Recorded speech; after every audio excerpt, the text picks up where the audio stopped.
Welcome back to Math Dogs. If you're new to the channel, please comment, like, and subscribe. If you have any questions, please comment down below.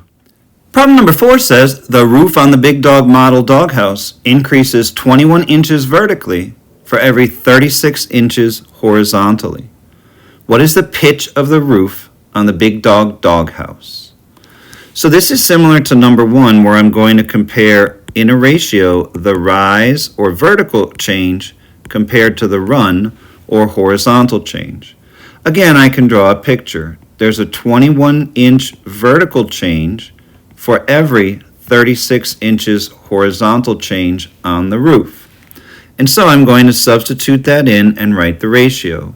The rise or the vertical change is 21, and the run or the horizontal change is 36. And now all I have to do is reduce the fraction by 3 over 3. 21 divided by 3 is 7, and 36 divided by 3 is 12. So the pitch of the roof would be 7 over 12.